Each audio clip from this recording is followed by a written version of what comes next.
Much of this help was given gratis by China to many developing countries, including to Pakistan. And now when the vaccine has been produced, China has been providing this vaccine. China has not advertised its generosity and has not tried to use that generosity to do what is called vaccine diplomacy. So we hope China will continue.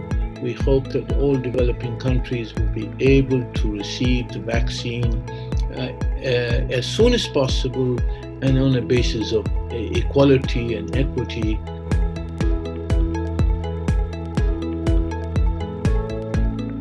The Chinese Communist Party has proven by its achievements the value of clear targets, hard work, perseverance, sacrifice, and dedication to results.